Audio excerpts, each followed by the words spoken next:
تو ہر قوم میں میرے بھائی خوبیاں بھی ہوتی ہیں اور ہر قوم میں خامیاں بھی ہوتی ہیں. کسی قوم میں ایک خوبی ہے تو ایک خامی ہے, دوسری قوم میں دوسری خوبی ہے تو دوسری خامی ہے. تو ایک دوسرے کی خوبیوں کو ہائی لائٹ کرنا چاہیے, خامیوں پہ. اور اگر کسی قوم میں کوئی خامی ہے تو یہ ضروری نہیں کہ وہ سب میں ہی ہو, یہ بھی ہے کہ سب میں نہیں ہوتی, بعض میں ہوتی ہے بعض میں نہیں ہوگی.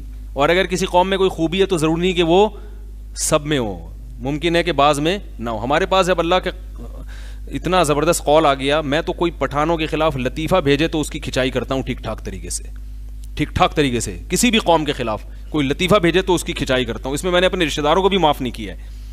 تو وہ قرآن کے صاف الفاظ ہیں, لا یسخر قوم من قوم, کوئی قوم کسی قوم کا مذاق نہ اڑائے, عسیٰ ان یکونوا خیرا منہم, ممکن ہے کہ یہ تم سے بہتر ہوں. تو یہ قیامت میں پتہ چلے گا کہ کون بہتر تھا اور کون کمتر تھا.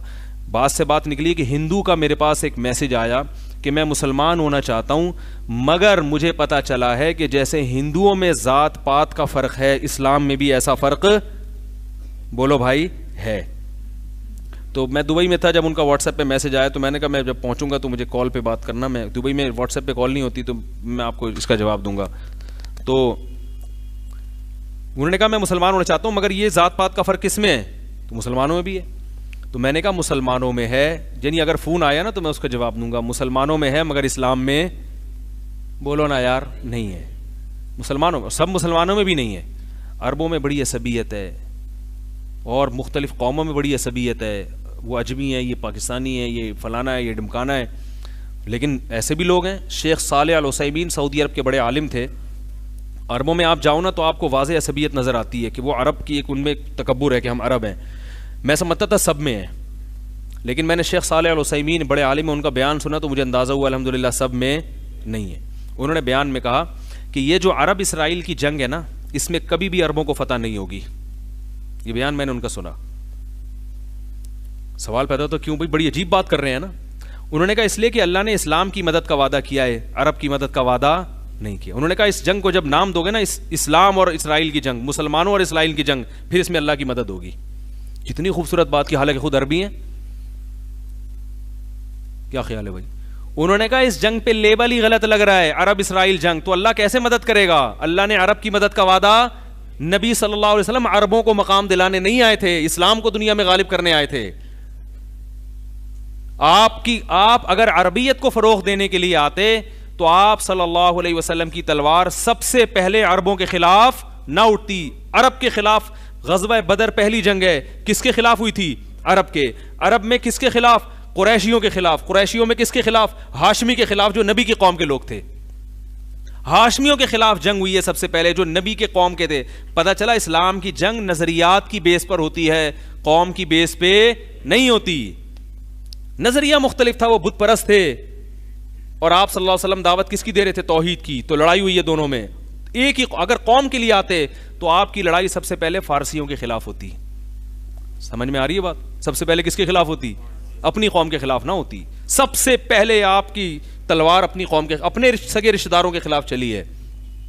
حضرت سلمان فارسی رضی اللہ تعالی عنہ جب فارس پہنچے نا, ایران پہنچے جنگ کے لیے, جہاد کے لیے, تو خود کہاں کے, کس قوم کے تھے؟ فارس کے.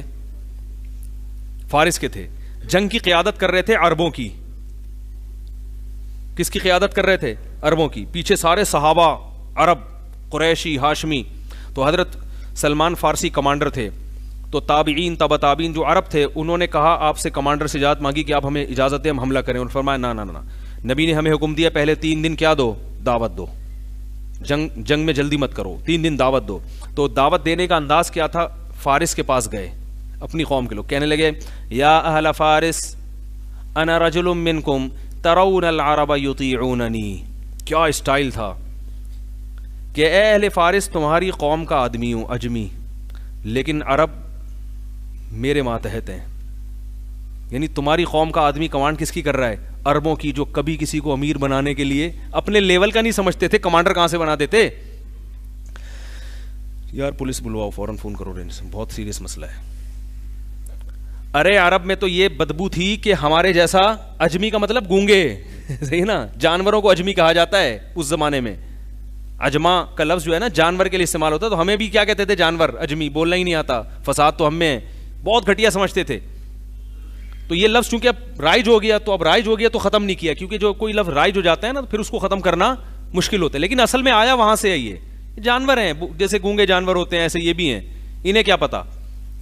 تو سلمان فارسی کیا کہہ رہے ہیں اسلام کو حق ثابت کرنے کے لیے کہ ہماری لڑائی قوم کی بنیاد پہ نہیں ہے. کہیں یہ نہ سمجھا عرب کو اجمیوں پر حکومت کا شوق ہو گیا ہے، اگر ہوتا تو میں جنگ کا کمانڈر نہ ہوتا.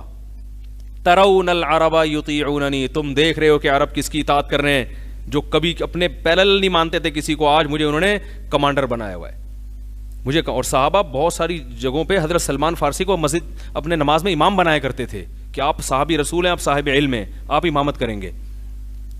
تو اس سے کیا پتہ چلتا ہے کہ یہ عصبیت اسلام میں نہیں ہے، مسلمانوں میں آ گئی عصبیت، عربی اجمی کا اور یہ فلانا ڈمکانا، اور وہ بہت تو. اور یہی وجہ ہے کہ عرب اسرائیل کی جنگ میں اللہ کی طرف سے مدد نہیں آ رہی، کیونکہ اللہ نے کب کہا ہے کہ میں عرب کی مدد کروں گا؟ اللہ نے کہا اسلام کا لیبل لگاؤ گے تو کیا ہوگا؟ مسلمانوں کی اور یہودیوں کی جنگ ہے، پھر دیکھو اللہ مدد کرے گا، کیوں نہیں کرے گا انشاءاللہ. اللہ نے تو یہودیوں کے مقدر میں ذلت لکھی ہوئی ہے، ٹھیک ہے نا، لیکن اللہ قوم کی مدد کرے گا تو لوگ کہیں گے دیکھو، عرب کہیں گے دیکھو اللہ ہمارے ساتھ ہے. اللہ آپ کے ساتھ نہیں ہے، اللہ اسلام کے ساتھ ہے، ٹھیک ہے نا. نبی صلی اللہ علیہ وسلم نے اسلام کی دعوت کو دنیا میں عام کیا ہے.